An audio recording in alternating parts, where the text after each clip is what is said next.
Greetings, everyone. I'm Chauncey Williams. I'm back. This is lesson 3, and this lesson is called Personalized Debt Elimination Plan that goes along with the book, What Do I Do Now? Website, WhatDoIDoNow.biz, the tools and resources to help you build your credit and debt situation and make it where your life is back in the financial plan that you sought out. So we're going to eliminate personal debt elimination plan, those credit cards, those student loans, the high interest mess we have, the check and go place, all the things that make us feel like, man, it's more a month than I got in money because I made some bad decisions. We're going to try to regroup those decisions. Let's get right into the lesson. So a personal debt elimination plan. You see that? Debt elimination? That sounds so good. The personal debt elimination plan is a strategy designed to help you get out of debt and your way to financial freedom. Using this strategy will help you get out of debt and on your way to financial freedom. Using this strategy will help you cut out the amount of time necessary to pay off your debts while saving you a tremendous amount of money on interest. Although there are many steps involved in this process, it is not complex and can be followed by anyone willing to make the following commitments to becoming debt-free. First, the student agrees not to take on any additional debts. That means no credit card spending or additional loans required. A lot of times people do this. I look on their credit report, that word inquiry.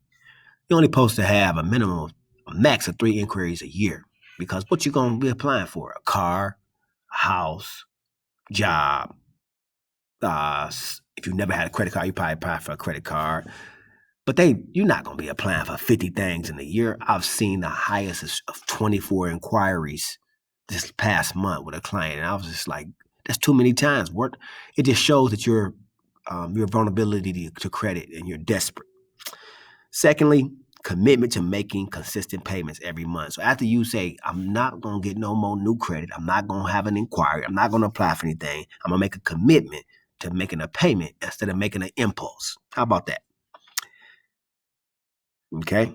And it says commitment to spending less money than you earn every month. Man, when you figure that out, that's a good feeling. I told you NerdWallet, the app that helps me deal with it, helps me spend less every month. And I really appreciate it because I compare those months and I say, oh, I went over $100 but it's all in my personal spending plan. So now we're trying to eliminate debt.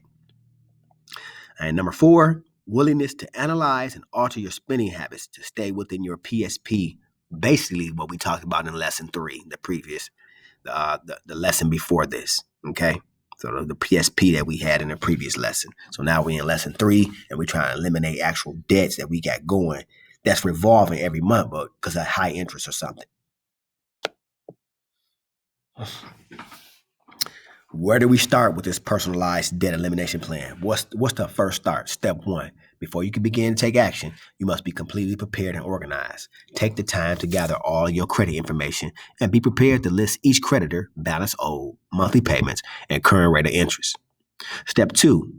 List the creditor, beginning with the largest debt in descending order. Therefore, your largest debt will be at the top of your list and your smallest debt will be at the bottom. So it's like not ascending, but descending, greatest to least.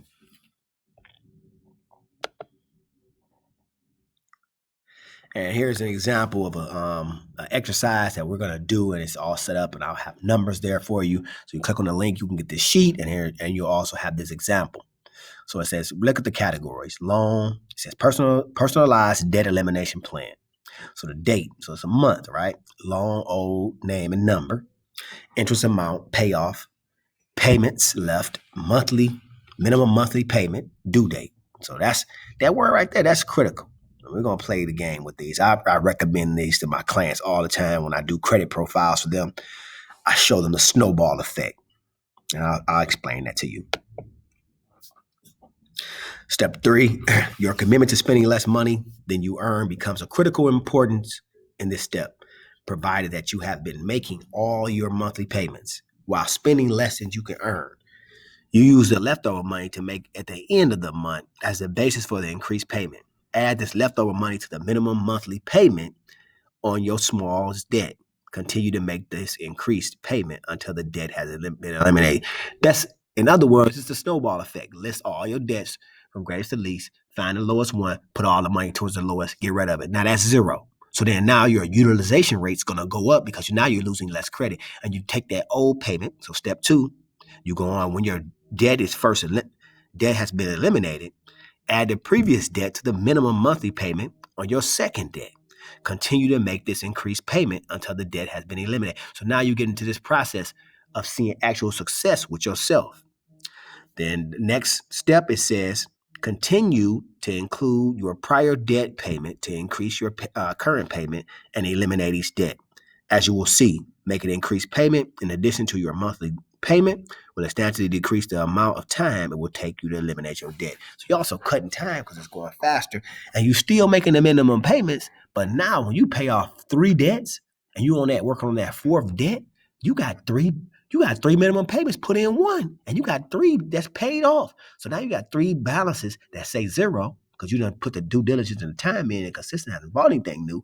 And now you done paid off 3 credit cards or 3 debts. So now your debt to income ratio increases because you have less debt and more income, and you have balances that say 0. So look at that. The snowball effect really works.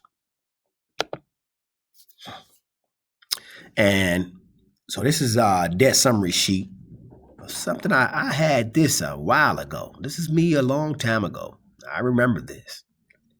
I actually had to break this plan down to get myself under control. This was probably back in 2005. Yes, I remember.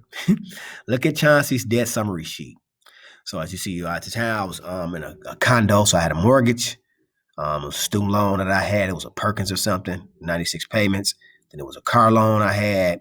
I remember what it was. It was a Impala or something. Then these were the Visas I had.